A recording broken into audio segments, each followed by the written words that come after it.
Hola, un cordial saludo para todos. Espero estén muy bien.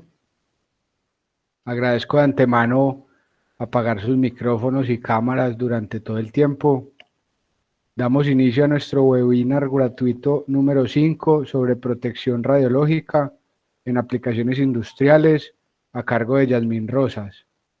Esta iniciativa tiene el objetivo de conectar a los múltiples expertos de diferentes áreas de la protección radiológica en Colombia con aquellas interesadas en capacitarse. Recuerden que estos y otros seminarios están disponibles en la página de Ciber. Mi nombre es Pablo Giraldo, gerente fundador de la empresa Ciber, que presta servicios en 6 líneas diferentes de protección radiológica en todo el país: dosimetría, controles de calidad, servicios de OPR, amplia oferta académica en convenio con la Universidad CES, elementos de radioprotección y consultorías especializadas de acuerdo a la normatividad vigente en Colombia. Los invito a ampliar la información en nuestra página web. Bueno, antes de iniciar, tengo algunos anuncios. La sesión está siendo grabada y el link luego estará disponible para que lo vean en diferido. La presentación tendrá una duración aproximada de 1 hora, contando el tiempo de las preguntas. Las preguntas se deben hacer a través del chat. Se preseleccionarán algunas de ellas y se expondrán al final para que sean resueltas por el conferencista. El día de hoy nos acompaña Yasmín Rosas desde Bogotá. Ella es bacterióloga, especialista en administración en salud pública, tecnóloga en medicina nuclear, máster de sistemas integrados de gestión en prevención en riesgos laborales. Es asesora en protección radiológica en el sector industrial, médico y transporte de material radioactivo. Actualmente oficial de protección radiológica y asesora de Importrans, empresa de transporte de material radioactivo.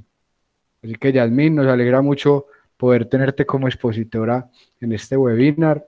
Puedes dar inicio a tu presentación.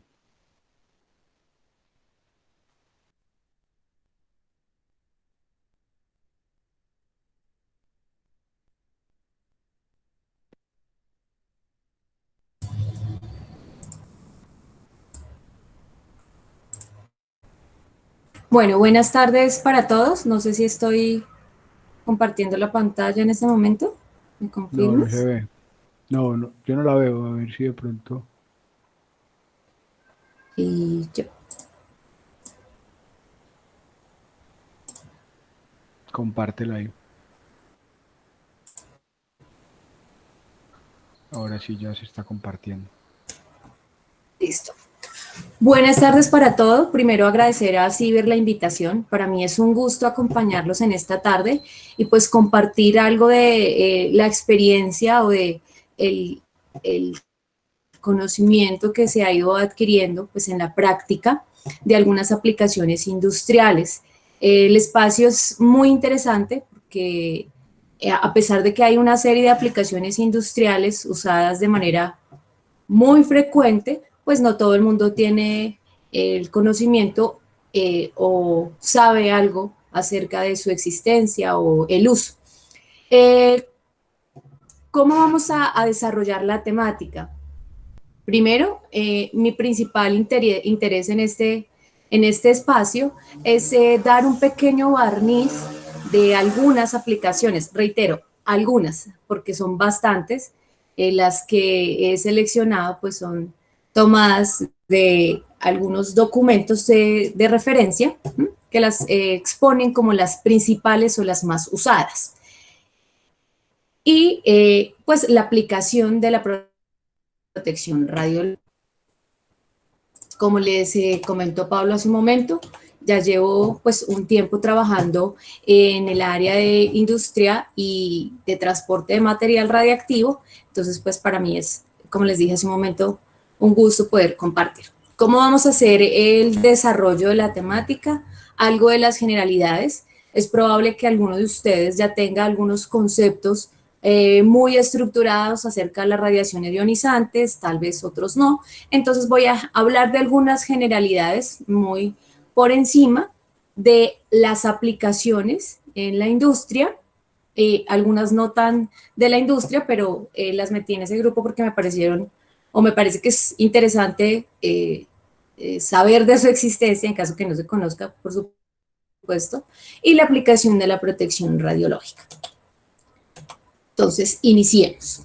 Primero, es importante recordar, o para los que no lo saben, pues que tenemos o que contamos con una radiación natural, ¿sí?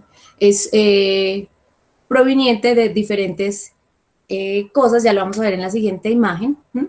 Y algunos elementos que generan radiación se encuentran de manera natural, como el potasio 40, el radio 226, el uranio 238, el torio 232. Son elementos que se encuentran de manera natural. Nosotros no tenemos que hacer absolutamente nada para que generen radiación. Entonces, tenemos una contribución a nuestro sistema, por decirlo en esas palabras, de esa radiación de manera permanente. Todo el tiempo vamos a tener esa radiación. Más o menos es una contribución del fondo natural de 1.16. Miremos esta de acá. Más o menos 1.16 milisievert por año. Ese es el valor, esa es como la estimación de lo que cada una de las personas puede recibir por ese fondo natural, o sea, ese fondo de radiación. ¿Mm? Que puede ser pues radiación cósmica, radiación terrestre, por exposición interna, por inhalación, por ingestión. Algunos alimentos tienen elementos radiactivos, por ejemplo el banano tiene potasio 40, las almendras, la carne. ¿Por qué? Pues porque la corteza terrestre tiene algunos elementos, estos están allí en la Tierra y pues tienen algunos elementos que generan radiación, en nuestro cuerpo se encuentran sin ser, entre comillas, pues perjudicial, ¿no? Entonces, podríamos concluir que actualmente solamente por existir, pues tenemos una contribución o hay una contribución de ese fondo natural o esa irradiación de un 56% de esos minerales que se encuentran en la corteza terrestre, un 11.7% de aplicaciones médicas. Todos en algún momento nos hemos hecho una radiografía, hemos acompañado a alguien a una radiografía, es, digamos, un tema al que ninguno de nosotros es ajeno, incluso algunos trabajan en el sector, medicina nuclear, en radiología, etcétera.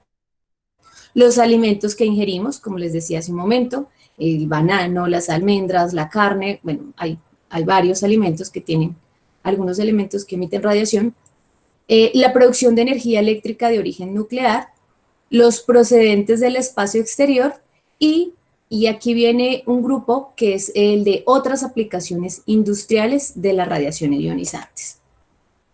¿Qué es lo importante en este momento? Y yo dejé esta imagen no con el objetivo de explicar cada una de las generaciones de la radiación ionizante, sino para que tengamos en cuenta algo muy importante para la aplicación o las aplicaciones industriales. Y es que en las aplicaciones industriales yo me valgo de algo súper importante que es la capacidad de penetración. Y para eso tengo que entender o comprender un poco el origen de esa radiación ionizante. ¿Sí? Unas son partículas y otras son ondas electromagnéticas. Entre las ondas electromagnéticas voy a estar hablando de los rayos X y los rayos gamma, ¿sí? Que tienen un mayor poder de penetración, y de las partículas puedo estar hablando de los protones, neutrones, también puedo estar hablando de las partículas beta y las partículas alfa. ¿Qué es importante para la industria? Estamos hablando específicamente de este sector. Pues ese poder que tiene de penetración y ese poder que tiene de ionización, ¿sí? Entonces, en la industria yo voy a tener en cuenta esas propiedades, esas características de esa radiación ionizante para una actividad específica, por ejemplo, control de calidad, por ejemplo, optimizar un proceso, bueno, etcétera. Ya ahorita lo vemos con mayor detenimiento. ¿Qué tenemos también? Pues tenemos, aparte de esa radiación natural, ¿cierto?, que no hacemos nada para generarla, también tenemos una radiación artificial, ¿sí? La radiación artificial nos ayuda porque son elementos obtenidos a partir de un radioisótopo generalmente natural, ¿sí? Con un específico, con unas propiedades específicas que me permiten o me ayudan a diferentes procesos. Entonces yo utilizo elementos artificiales, entre comillas, o radioisótopos obtenidos de manera artificial para el área médica, para la industria, para la minería, para, bueno, hay un sinnúmero de aplicaciones, ¿sí? Entonces es importante que a partir de ahora empecemos a ver este tema de la radiación artificial. Ahora hablemos un poco de las aplicaciones. Cuando yo hablo de las aplicaciones, voy a tener en cuenta unas características específicas o especiales.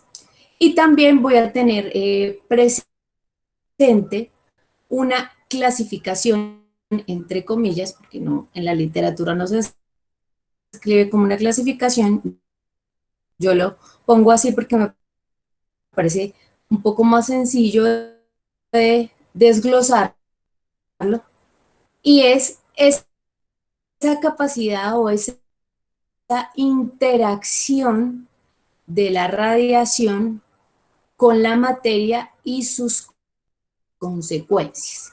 Entonces voy a hacer tres grupos. El primer grupo va a ser esa acción de la materia sobre esta radiación. Un ejemplo de práctica, yo los voy a anunciar, ahorita voy a intentar describirlos un poco mejor, es la gammagrafía industrial o la radiología industrial, ¿sí? Es el efecto que se encuentra allí. La otra, basadas en el empleo de trazadores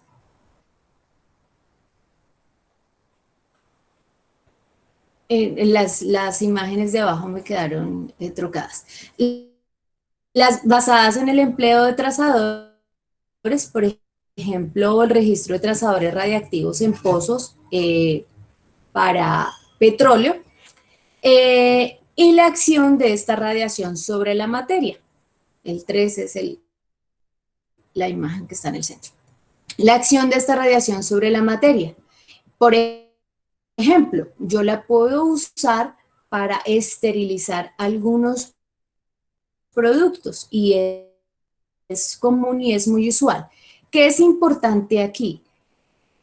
Que según el objetivo o esa interacción que yo deseo de la radiación, voy a utilizar o va a condicionar la energía que se requiere. Es decir, que sobre la materia, o sea, en la que yo quiero eliminar, por ejemplo, algunos microorganismos que se encuentran en una superficie, pues voy a utilizar unas fuentes con mayor energía, ¿sí? Entonces, eso es importante en el caso de fuentes. Abordando las radiaciones ionizantes, hablando de partículas y también de ondas, y se puede aplicar también los rayos X, sino que nombro algunos elementos radiactivos porque probablemente ionizantes, por varias razones. Entre esas se encuentran las siguientes. Las radiaciones permiten penetrar alguna materia o algún material importante, ¿sí? Es muy importante. Vamos a ver en un momento una práctica que se llama ensayos no destructivos, en los que es fundamental el no generar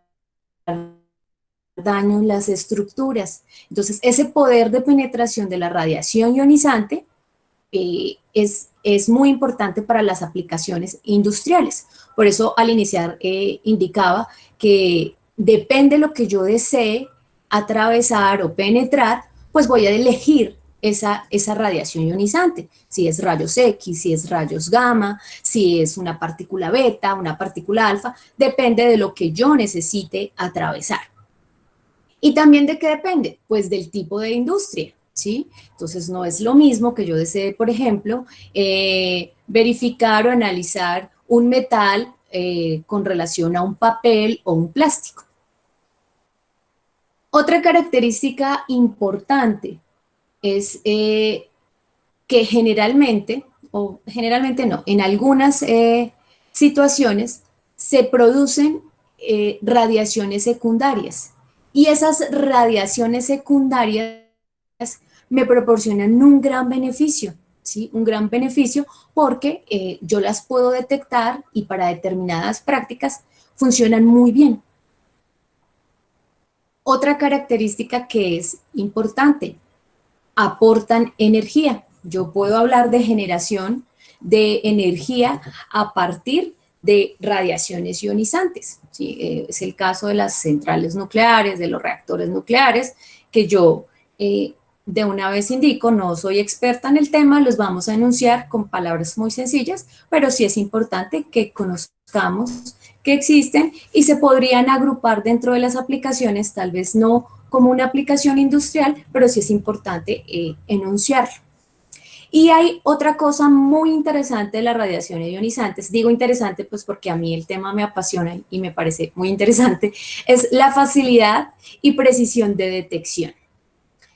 Yo puedo medir desde cantidades muy pequeñas, o sea, esos niveles de radiación, con unos dispositivos hechos para detectar esa radiación ionizante, lo que hace o lo que nos da una facilidad de detección. Y esto en procesos industriales es bastante importante. ¿Por qué? Porque cuando tengo algún proceso, normalmente cuando yo hablo de procesos industrializados estoy hablando de algo que es en volumen, que requiere tiempos de producción, optimizar tiempos de producción, que requiere cumplir con unos condiciones más exigentes. Estoy hablando también pues de un tema económico importante, ¿sí? Esa fácil detección hace que se reduzcan tiempos en procesamientos, tiempos en análisis, tiempos en otro tipo de tareas que se pueden optimizar muy, muy, muy bien con las radiaciones ionizantes. También podríamos hablar de unas aplicaciones más significativas. Esto está tomado de una guía del Consejo de Seguridad Nuclear del 2012, que nos indica como 4 grupos principales para procesos de tratamiento, por ejemplo, para esterilizar, para trazadores, para prospección, es decir, para ver características del suelo, humedad, y para ensayos no destructivos.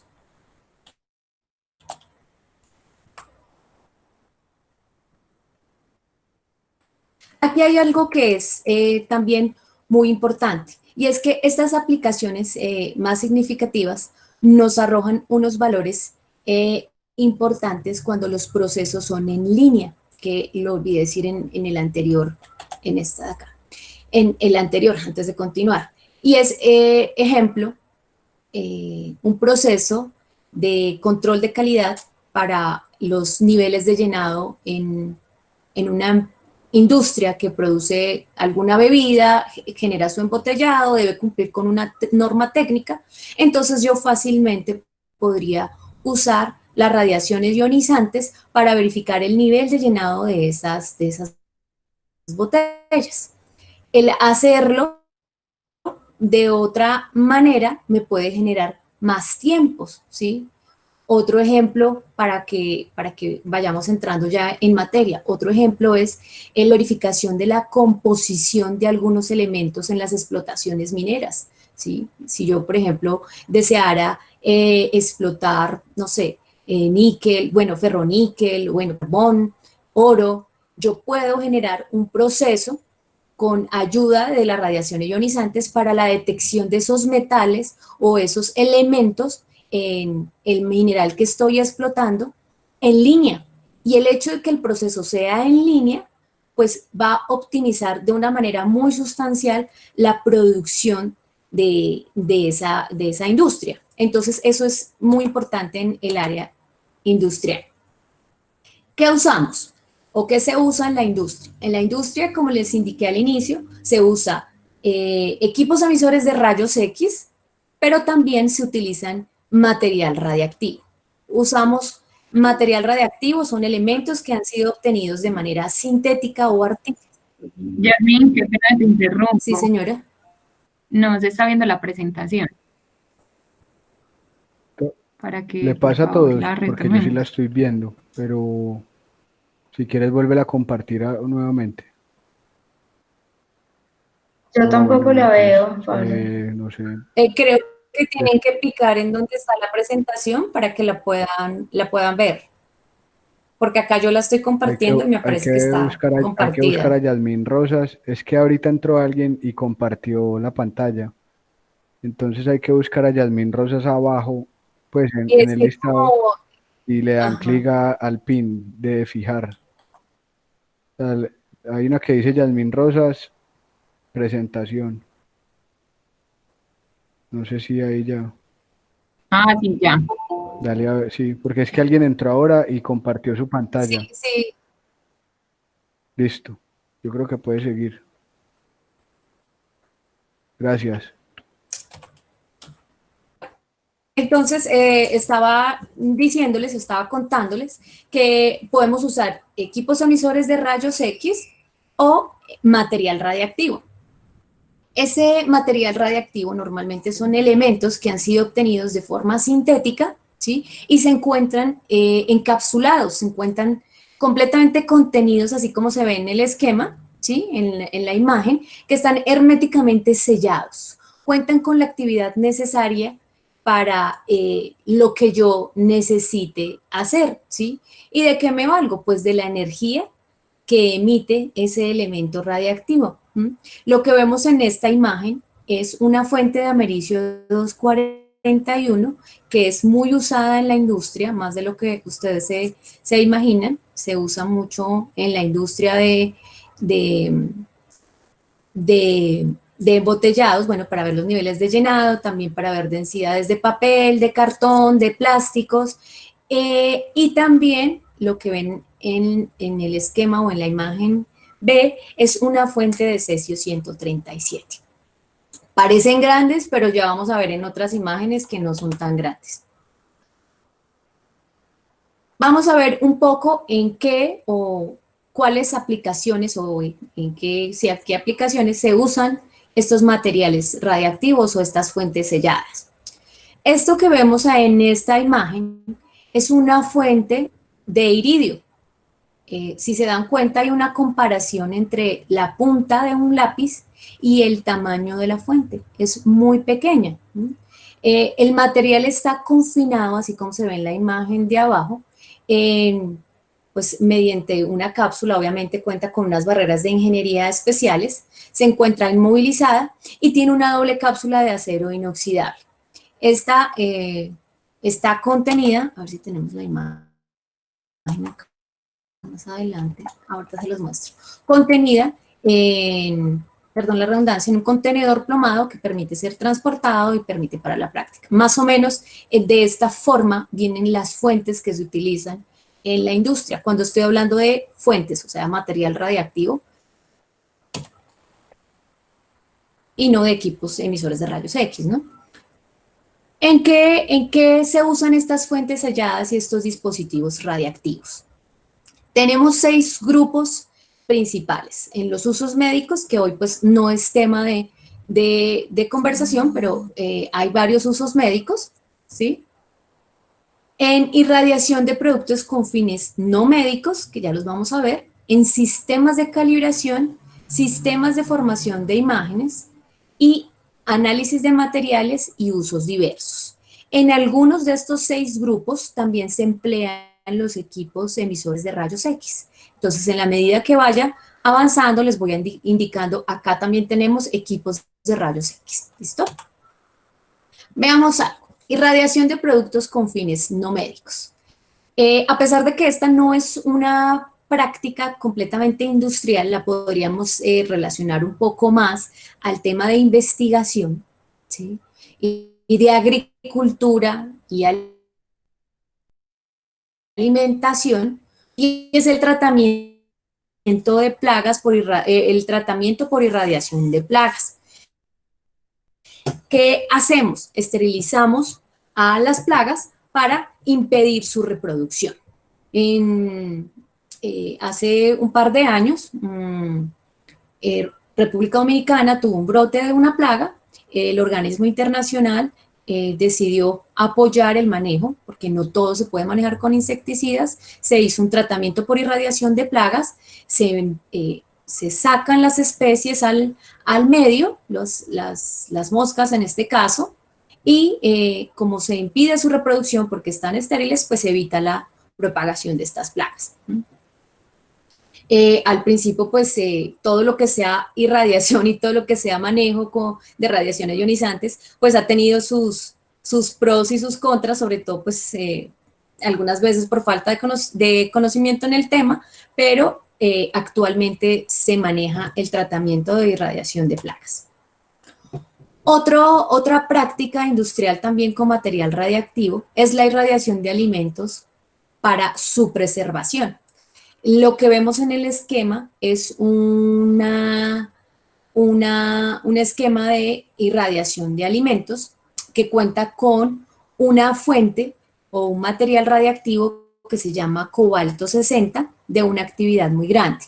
El hecho que sean actividades grandes permiten que se puedan usar por más tiempo y también nos ayuda con una generación de energía muy importante. ¿Para qué irradio alimentos? Los irradio con varios fines. Los irradio con fines de desinfección, los irradio con fines de retardar la maduración, con el fin de eliminar esos microorganismos que se encuentran, mejorar la calidad o la cualidad de esos alimentos. Ahí hay pues algunos temas polémicos en el mundo acerca de la soberanía alimentaria. Sin embargo, pues es más el beneficio, especialmente cuando se trata de esa desinfección de insectos, parásitos o la eliminación de estos microorganismos. ¿Qué tenemos aquí? Tenemos esta tabla que nos indica a qué dosis se puede generar un cierto efecto, ¿sí?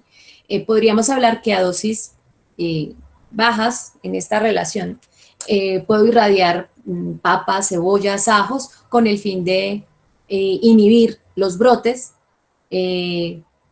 para desinfección de insectos y parásitos en cereales, legumbres, frutas, carne, pescado, retardo de la maduración, frutas y verduras frescas, y en dosis medias para conservar un poco más estos alimentos, es el caso del pescado y las fresas. Eliminación de la putrefacción, es el caso de los mariscos, aves y carnes. Mejorar la calidad de los alimentos. Y también, como les decía hace un momento, también nos sirve para la esterilización de algunos alimentos o algunos productos. Generalmente, bueno, no dejé la imagen acá. Generalmente, generalmente no, por norma, los alimentos que han sido irradiados deben ir con el símbolo de que han sido irradiados, ¿sí? Al menos en Colombia, pues no es común, pero en Europa sí es común encontrar productos que para su conservación han sido irradiados, digamos que no es ajeno a.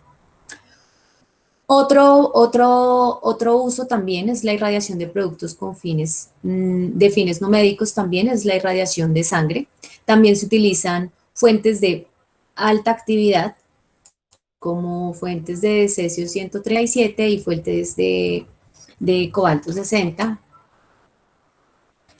Y aquí entramos a otra aplicación que es los sistemas de medición. Entonces, cerramos irradiadores, cerramos agroalimentarias y vamos con los sistemas de medición.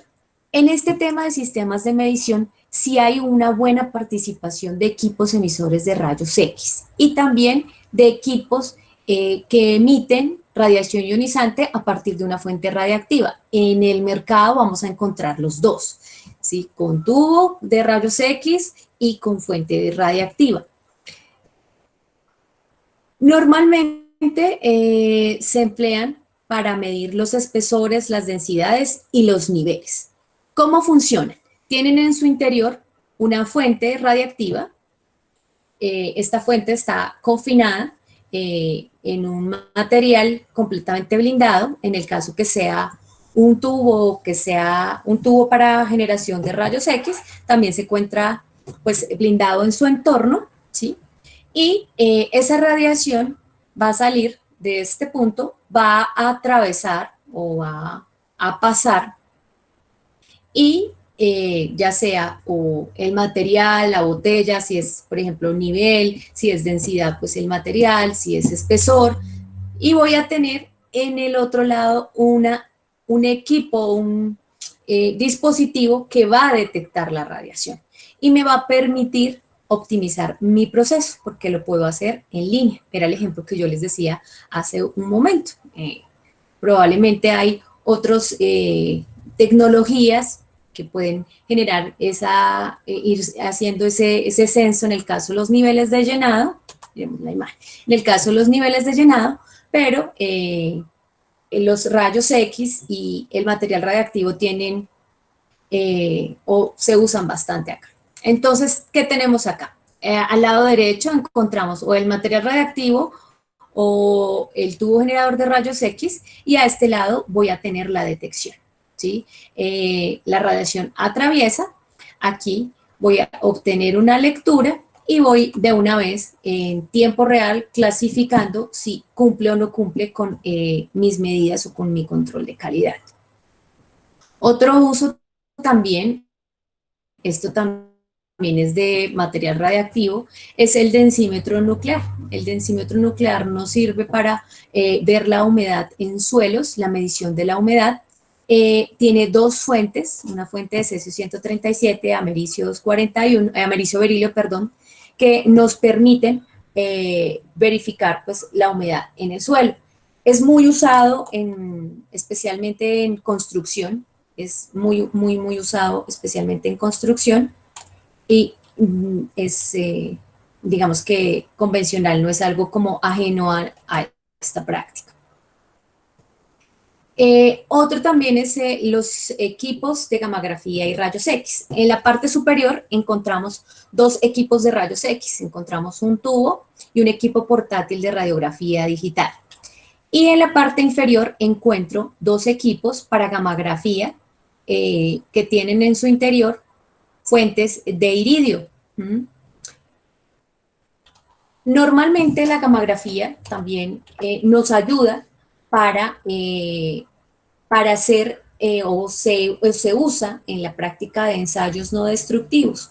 ¿Por qué? Porque el hecho de que haya una emisión de ondas electromagnéticas me permite atravesar o penetrar materiales que son un poco más densos, ejemplo el metal, ejemplo el metal. Entonces yo podría, si quisiera hacer la inspección, la verificación de de alguna tubería, de algunos oleoductos, de algunas soldaduras o de alguna estructura que yo no puedo tumbar, entre comillas, pues simplemente hago un ingreso por esa tubería de estas ondas o ubico perfectamente dónde voy a irradiar, tomo una placa, tengo una imagen acerca del estado, ejemplo, de esa soldadura. Entonces es muy usado los ensayos no destructivos. Para los ensayos no destructivos se utiliza rayos X, también se utiliza fuente radiactiva, ¿sí? Y es una práctica también muy usual. ¿Qué pasa con la gammagrafía industrial, especialmente la gammagrafía industrial? Por tener fuentes de iridio generalmente, pues se presentan una serie de incidentes que podrían ocurrir. Por ejemplo, veamos esta imagen. El material sale por este lado de acá, en la imagen de abajo, es que creo que no puedo señalar, no puedo mostrar. En la imagen de abajo, la que dice gammagrafía, la fuente sale del dispositivo y va a irradiar el área que yo necesito, ¿sí? Entonces puede pasar o puede ocurrir que en esa salida de la fuente quede afuera y se genere un incidente, ¿sí? La gammagrafía industrial es una práctica que requiere pues de especial cuidado y que proporciona también muchísimos beneficios y es muy usada en el mundo. Algunas fuentes o algunos materiales radiactivos que son usados en las prácticas industriales. Acá este es un resumen también obtenido del documento guía que les indiqué al principio. El cesio 137 es un emisor de betas y gamas, tiene un tiempo de vida media de 30 años. Aquí hago un paréntesis, de pronto para los que no conocen acerca del tema del material radiactivo. El material radiactivo tiene algo y es generalmente esa radiación ionizante se produce o se genera de manera espontánea. El núcleo del átomo, que es inestable, se va transformando de manera espontánea. Cuando ese núcleo de manera espontánea se transforma, puede emitir partículas o radiación gamma, ¿sí? Puede emitir betas, alfas o gamas, por decirlo en términos sencillos. Pero ¿qué pasa? La emisión no todo el tiempo va a ser la misma. Eso quiere decir, pues, que va a tener un tiempo en el que va a ir disminuyendo, por ponerlo en esos términos, ¿sí? Entonces voy a hablar de algo que se conoce como los periodos de semidesintegración. Eso quiere decir que esa emisión se va a reducir a la mitad, ¿sí? Entonces, la ventaja de estas fuentes en la industria es que sus tiempos de vida media son muy largos, son muy prolongados. Como son tan largos, hay un costo-beneficio muy importante para las compañías, porque no es lo mismo que yo esté cambiando todo el tiempo un dispositivo para hacer un análisis, a que tenga uno con la misma precisión durante varios meses o varios años en el caso del material radiactivo. A diferencia, por ejemplo, de los equipos de rayos X, que los tubos normalmente tienen unos tiempos o están destinados para algún tipo de mantenimientos, cambios, modificaciones, pues los dispositivos con fuentes radiactivas también se someten, obviamente, a sus mantenimientos correctivos, preventivos, pero tienen la ventaja de que el material radiactivo le genera muchísima precisión y que tienen unos tiempos en los que no se deben recambiar de manera tan repetitiva o tan cercana, por decirlo así. Entonces, estas son algunas de las fuentes usadas. El cesio 137 se utiliza en gamografía industrial, como lo vimos hace un momento. También se utiliza para esterilización de materiales y radiación de alimentos.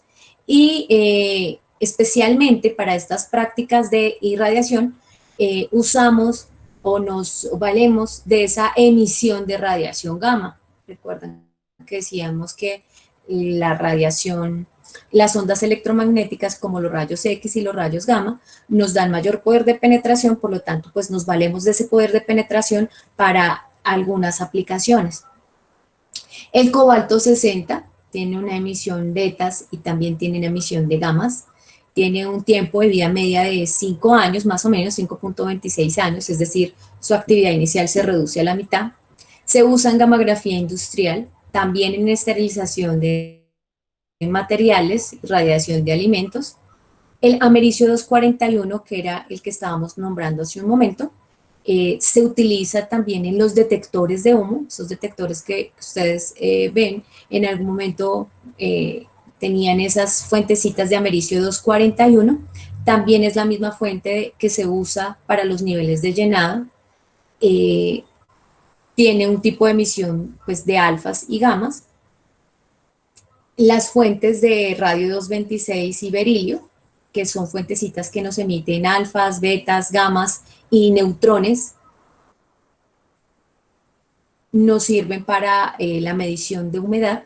El americio 241 con berilio, que es muy usado, muy usado en la industria del petróleo, en perforación, en perfilaje, que nos permite, pues, verificar humedad y otras características importantes para las personas que están haciendo estas explotaciones. El carbono 14, que nos sirve o se ha usado para la datación.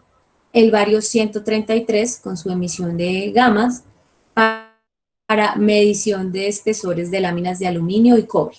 ¿Qué es lo importante de esta tabla? Digamos que no quería como arrojar tanta información acerca de materiales radiactivos, pero lo importante es que veamos que hay diferentes tipos de emisiones y que no todas las emisiones me sirven para todas las prácticas y que no todas las fuentes me sirven para todas las prácticas. Igual con los rayos X, ¿sí? Entonces depende, como decíamos al inicio, lo que yo desee hacer en la industria.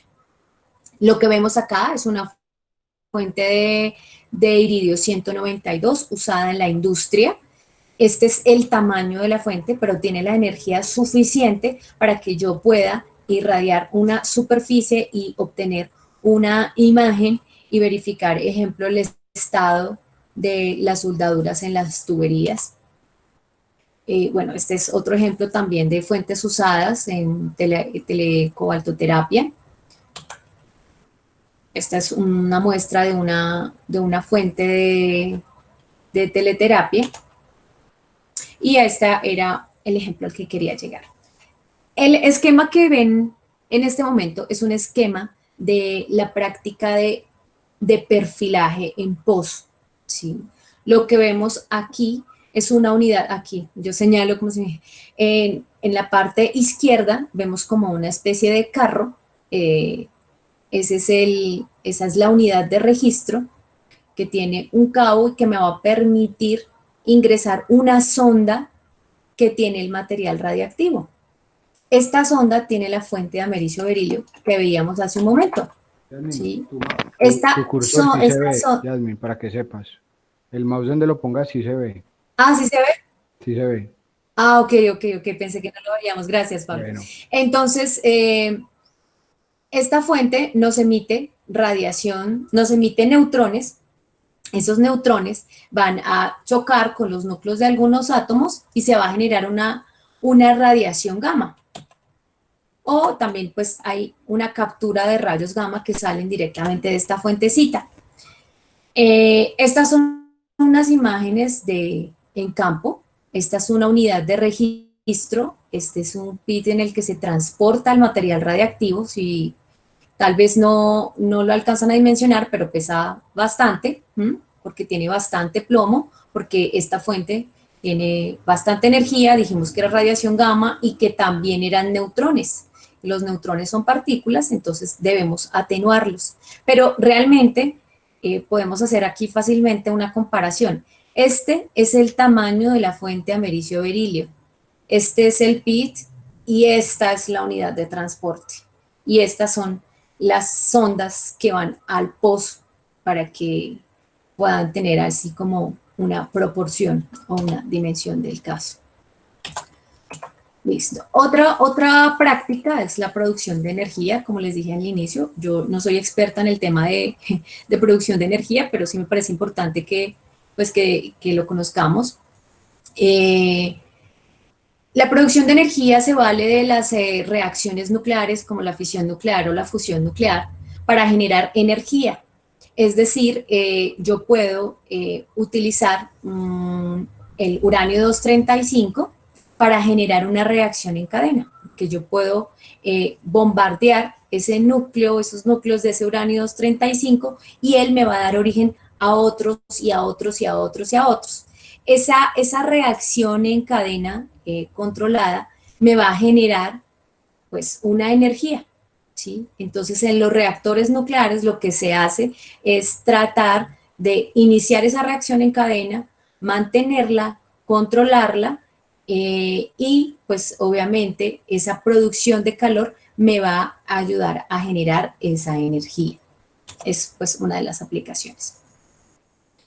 Que también es importante que conozcamos que tanto en rayos X como en el uso de material radiactivo, elementos radiactivos, pues hay algunas fuentes o algunas prácticas que son más peligrosas, entre comillas, que otras. Esta imagen que ven aquí es una categorización o unas categorías de algunas fuentes usadas en las prácticas.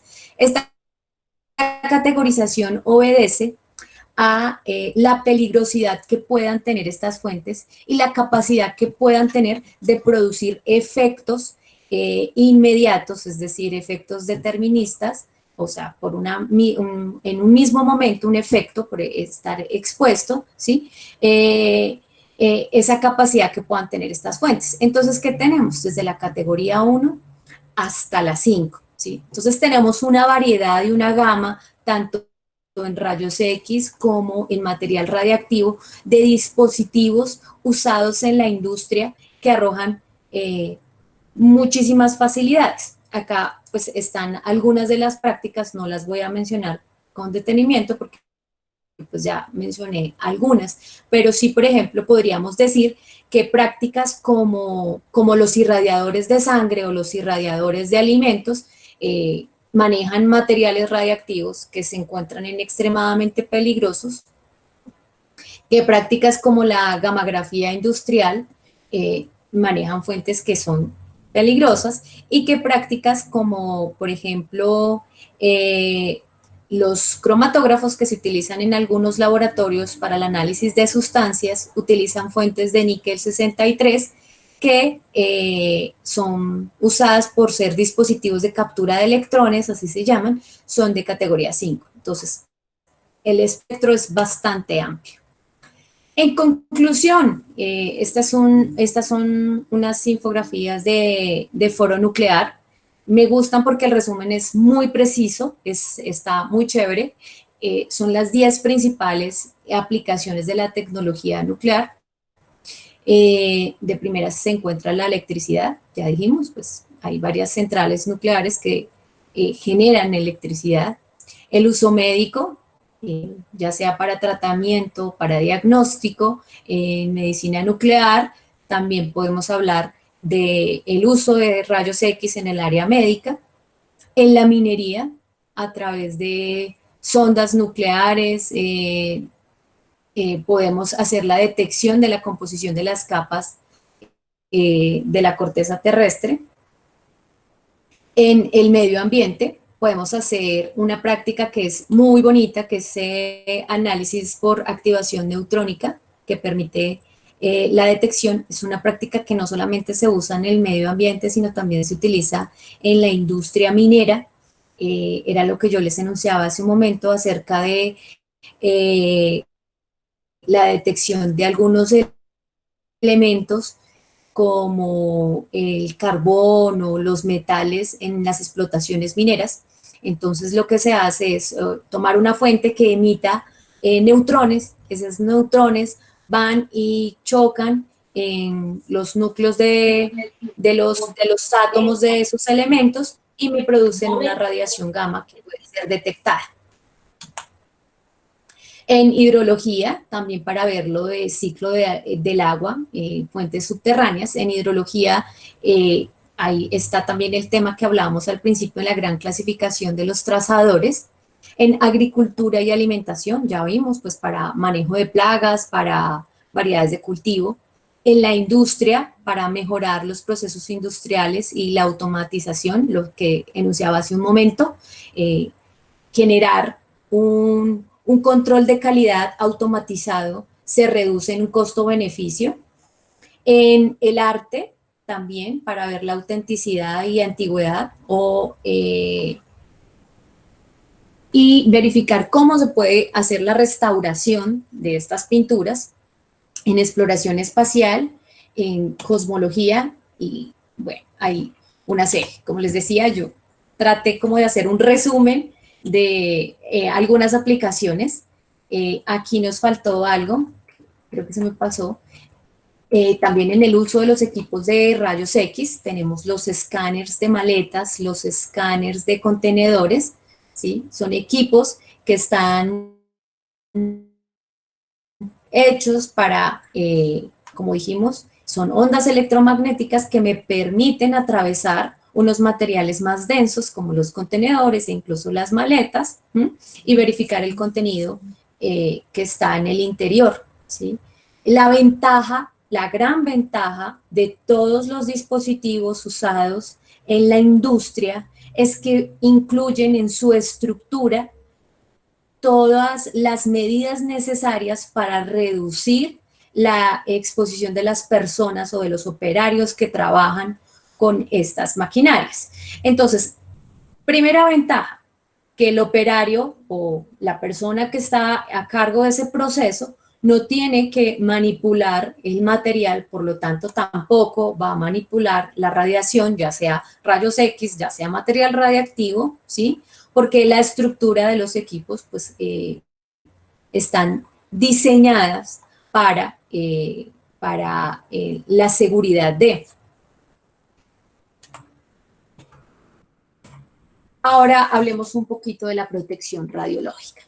Bueno, el uso es, como les he dicho durante estos casi 45 minutos, es diverso, es en varios espacios, es en varias prácticas. Sin embargo, las medidas que se acogen de protección radiológica para la industria tienen relación o no tienen relación. Son similares, por no decir que iguales, sí, en algunos aspectos son iguales, que las medidas que se acogen en las aplicaciones médicas, ¿sí? Entonces, el daño que me pueda generar una terapia o algún tratamiento en medicina, pues también me lo puede generar la radiación que pueda estar en la industria. Por lo tanto, pues yo no debería ignorar o subestimar el tipo de práctica por no ser médica, ¿no? Existe algo en los medios que no tienen mucho conocimiento acerca de la protección radiológica y es pensar que por ser industria no debería mantener eso como un agente físico clasificado de radiación ionizante dentro de su matriz de peligros, ¿sí? Entonces, los daños, hablemos un poco de los daños. Por ser radiación ionizante, pues el blanco de esa radiación ionizante pues va a ser el ADN, hablándolo de una forma resumida, el blanco podría ser pues el ADN si es directa, ¿cierto? Y me puede ocasionar varias cosas. La primera, que ese daño que se genera en esa célula pues sea reparado, no tenga ninguna novedad con esas células, que esa irradiación en esa célula me genere una mutación, o sea, un cambio, alguna modificación en esa célula, sea reparada, la otra sea muerta, o sea, el sistema la reconoce como tiene un daño, hacemos algo que se conoce como apoptosis celular, la saco, ¿sí? O que simplemente esa celulita que se dañó continúe sin ser reparada. ¿Qué pasa? Si yo estoy o soy sometido a una irradiación con unas dosis o con unos niveles altos, pues podría generar una muerte celular. Es decir, producto de esta irradiación, tuvo una quemadura en piel y, por decir cualquier cosa, estoy poniendo ejemplos, digamos, como para hacerme entender. Una irradiación generó una muerte celular y probablemente un daño en el tejido y probablemente unos efectos más grandes. Esos daños agudos o esos daños que podrían generarse por una irradiación inmediata, pues los voy a conocer como los efectos deterministas. Y esos que se generan por acumulación de dosis o que yo estoy, o que esas celulitas no son reparadas o no se sacan de nuestro sistema, pues me podrían generar unos efectos a largo plazo a los que yo voy a denominar efectos estocásticos. ¿Qué es importante de aquí? Que el principio o los objetivos de la protección radiológica que se aplican en la medicina también aplican en la industria. Es decir, yo voy a hacer prácticas tan seguras que voy a evitar tener un efecto inmediato, o sea, un daño inmediato, un daño agudo por exposición a la radiación. Ya vimos que hay prácticas que tienen dosis altísimas, ¿sí? O fuentes con muchísima energía y sí me pueden generar un daño inmediato, pero también me cuido o trato de tomar medidas para prevenir o reducir mejor la probabilidad de la aparición de los efectos a largo plazo, ¿sí? Así se encamina el tema de la protección radiológica. Por lo tanto, en la industria tomamos esos mismos objetivos y los aplicamos de igual manera, sin importar el umbral de dosis que se pueda recibir, ¿sí? Porque ya vimos ahí altas dosis en algunas fuentes o en algunas generaciones, o pequeñitas, como por ejemplo los cromatógrafos, etcétera, etcétera. Entonces yo tengo en cuenta esos objetivos. ¿Qué más tengo? Tengo en cuenta las mismas unidades de medida que se utilizan en otras prácticas, en medicina, ¿sí? Y por lo tanto voy a ceñirme a los límites de dosis. Y los límites de dosis para la industria, independientemente de la práctica, son los mismos que para el área médica. Voy a decir que puedo tener unas dosis efectivas de 20 milisievert año promediado en 5 años, que no se superen los 100 en 5 años y 50 en un año para los que son ocupacionalmente expuestos. En la industria también agrupo mi población. No tengo pacientes, pero sí tengo trabajadores ocupacionalmente expuestos y sí tengo miembros del público. Por lo tanto, debo ceñirme a los límites de dosis. ¿Cuál es la ventaja? Como les decía hace un momento, como los equipos normalmente suelen ser robustos y tienen un diseño, una estructura que permite tener niveles de radiación muy bajo, es muy probable no, es muy común que en la práctica los niveles de referencia sean muy bajos, diferente que al área médica, por ejemplo, el área de medicina nuclear, que los niveles de referencia son un poquito más altos, ¿sí? En las prácticas industriales, normalmente los niveles de referencia son un poco más bajos. Sin embargo, tenemos, como digo yo, el chance de ceñirnos bajo estos límites de dosis, que son bastantes. Yo hasta ahora en las prácticas que conozco, que he hecho procesos como perfilaje, como activación neutrónica, como transporte, y esto no he visto niveles de referencia muy altos, ni tampoco he visto que una persona pues llegue a superar esta dosis efectiva en condiciones normales de trabajo. Reitero, condiciones operativas normales de trabajo. Para los miembros del público, las dosis efectivas son exactamente las mismas. La ICRP las propone, los marcos normativos de las naciones las acogen, el organismo internacional también da sus directrices, sus lineamientos, así es que se aplican de la misma manera en absolutamente todas las prácticas.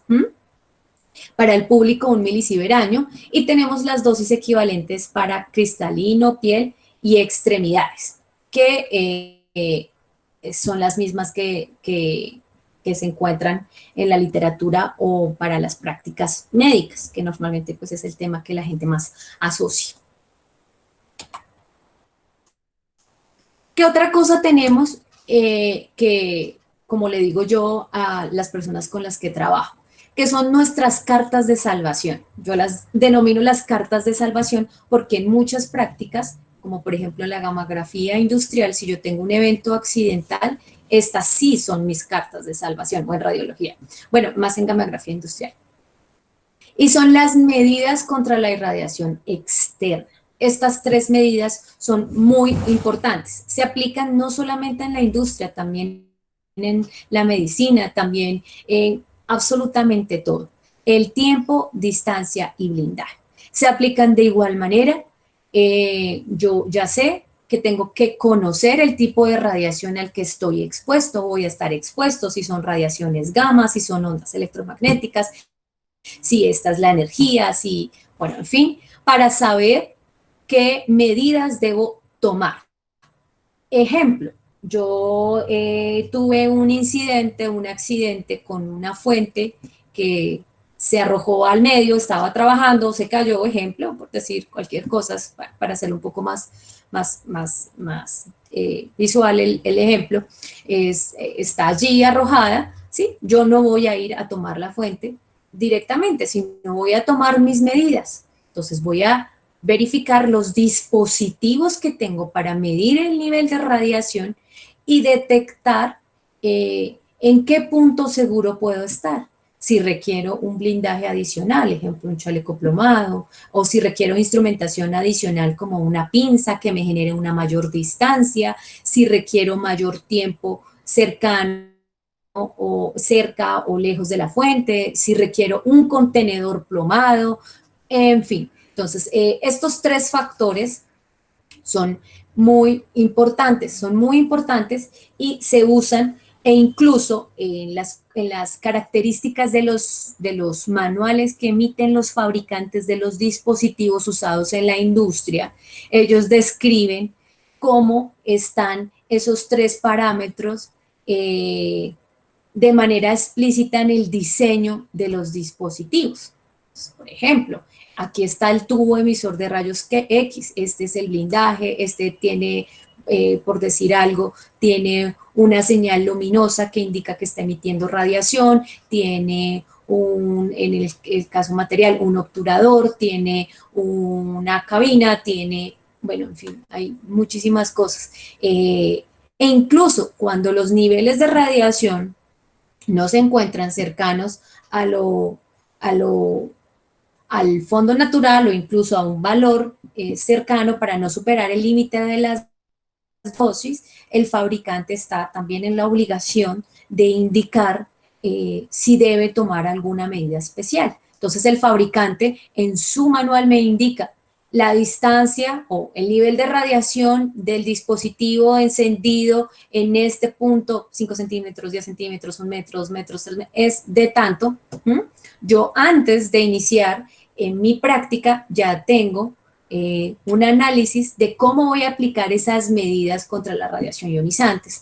Entonces van a encontrar ustedes, si les entra las ganas de saber un poco más, que encuentran equipos colocados en un área, en un sector específico, con unas medidas de accesos restringidos, delimitados, que funcionan todo el tiempo, pero tienen algunas medidas asegurando la distancia y el tiempo de permanencia de las personas en el caso que el nivel de radiación se supere y que las personas que son miembros del público puedan superar esas dosis. También los principios de la protección radiológica, a pesar de manejarlos en la industria, pues se aplican de igual manera. Nosotros en la industria tenemos que tener en cuenta los tres principios: limitación, optimización y justificación.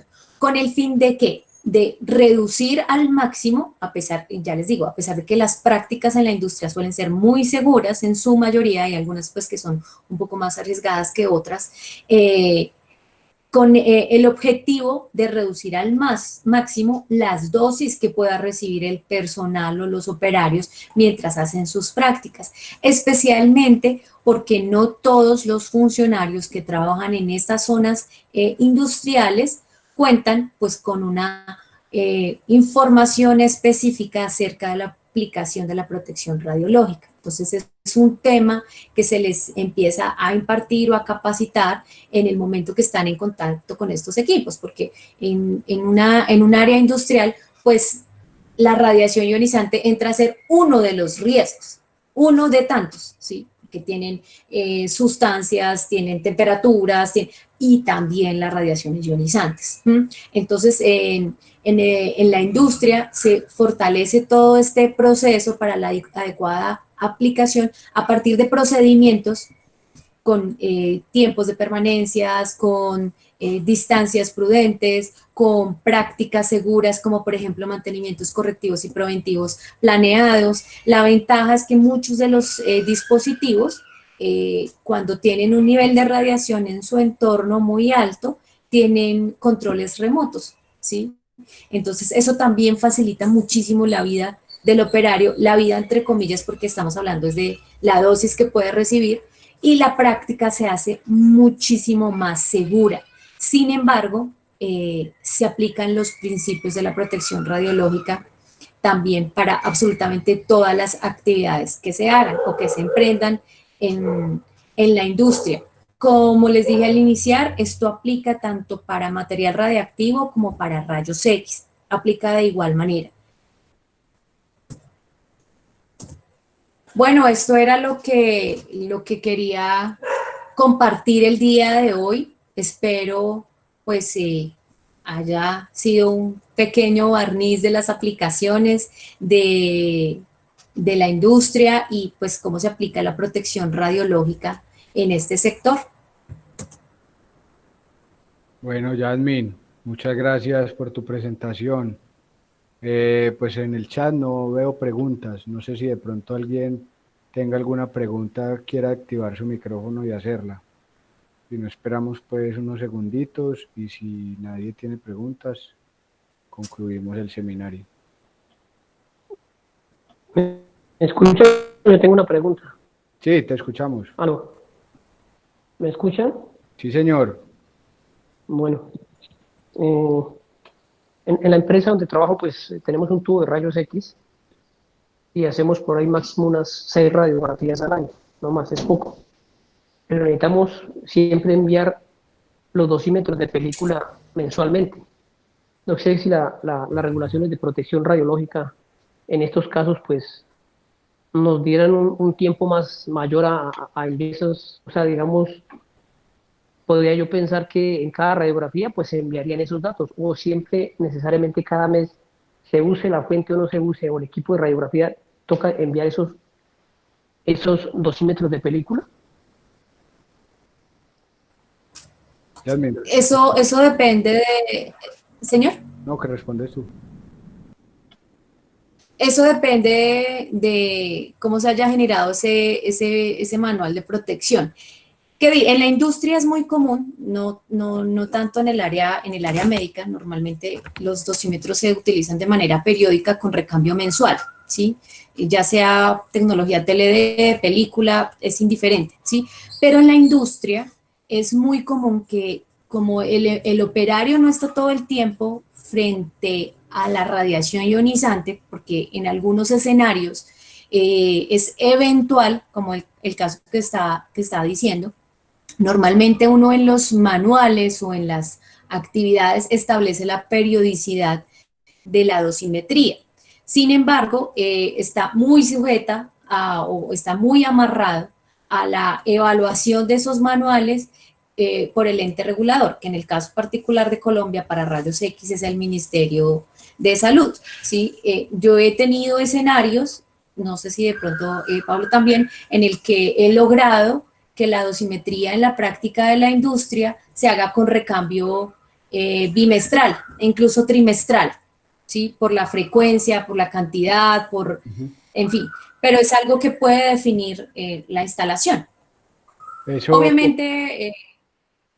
obviamente, digamos, soportado el análisis y todo el tema de protección radiológica y de seguimiento juicioso de las dosis del personal. Pero sí, para mí sí es completamente viable que en la industria donde no están todo el tiempo en contacto se haga un recambio no mensual. Exacto. Hay una guía del Organismo Internacional de Energía Atómica y nosotros como país, país miembro del organismo podemos hacer uso de esos recursos cuando la normatividad no sea muy clara, y hay una guía de seguridad que establece que las frecuencias de dosimetría pueden ser mensuales, bimestrales o hasta trimestrales, dependiendo de las dosis esperadas, y como vos bien decís, pues esperas pocas dosis porque el uso que ustedes le dan al equipo es muy bajo, y a los métodos. Entonces, para TLD y OSL se pueden hacer uso de estas frecuencias de recambio. Para películas sí está limitado a mensual, pero por el tema del fading, que es el de la pérdida de la información con el tiempo. Y sí se permite. Fíjate que en la 482 simplemente hace mención de las lecturas del último periodo, no dice del último mes ni del último bimestre, no, dice el último periodo, y el periodo se establece entre la empresa y la empresa de dosimetría. Y lo que sí hay que tener claro es si, por ejemplo... O sea que sí, no hay nada que regule eso, perdón. Sí, está regulado, está bien regulado. Lo que decimos es la frecuencia. Yo sé que sí está. Lo que decimos es la frecuencia. Depende es también, correcto, por ejemplo, yo si yo solicito una autorización. ¿Me escucha? Si yo solicité. Sí, señor. Aló, aló. Sí, no, es que ¿Me escuchan? eso toca hacerlo, pero ya ¿me escuchan? ¿Me escuchan? Sí, sí, sí te escuchamos. Sí, Sí, señor. queda claro que eso lo hacemos, queda claro que eso lo hacemos, pero es muy engorroso, pero nosotros cada mes nos toca mandar eso para No, no, Bogotá. vos no tenés, vos sos de No sé si Avianca, ustedes ¿cierto? ahí en Medellín hacen Vos no eso o tenés, no. vos no tenés que, Correcto, sí, señor. Entonces la idea es, no tenés que hacerlo mensual. De hecho, vos podrías ser ya, hasta me toca trimestral. revisar el documento. Ok, me Así es. Sí, toca porque revisar el ustedes, documento ustedes lo usan muy de poco protección radiológica, a ver cómo está estimado y lo vamos a cambiar. y lo modificas. En el Listo, Pablo. servicio geológico, sí, sí en algunas prácticas es muy exigente y sí les dice que tiene que ser mensual. En medicina nuclear, hay unas Ujú. prácticas que sí. Sí, pero mira, por Sí, ejemplo, porque yo tengo. constantemente están laborando. Ujú. Ujú. Pero hay una práctica, la de los niveles de llenado, como los operarios no están todo el tiempo en los equipos porque esos equipos están funcionando todo el tiempo, el operario está solamente cerca al equipo cuando hace un mantenimiento que es mensual, una vez al mes o qué sé yo, ni siquiera utilizan el dosímetro, sino hacen solamente registro de los niveles de radiación. Es cuestión de verificar los procedimientos, la Ujú. documentación bajo la que los autorizaron para poder ver cómo se puede hacer la reestructuración. Así es. Y ahí complementa la respuesta Diana hablando de que la resolución No, 181434 da la gracias. posibilidad de que se escoja la periodicidad que más aplique. Así Bueno, es. por ahí había otra Así es. pregunta. Yo creo que con esta ya finalizamos. Yasmín dice, ¿con qué fin se irradia la sangre? Hablaste de los irradiadores de sangre. Para esterilizar, Ujú. Sí, para meterse al otro paciente y que esté estéril. para esterilizar, Más sí, o menos señor. ahí. En Colombia, yo no sé si en Colombia creo yo que no hay irradiadores. Lo que hacen es que la irradian en los aceleradores. Sí, vamos a traer o bueno, están en proceso de un irradiador de sangre para el banco, Ah, bueno. el Hemocentro. Sí, porque normalmente lo hacen en los aceleradores lineales de las mismas instituciones. Algunas, pues. Listo, bueno. Sí, sí, sí. Muchas gracias. Entonces concluimos con nuestro seminario. Agradecemos nuevamente a nuestra expositora y a cada uno de los que estuvieron presentes. Un abrazo para todos.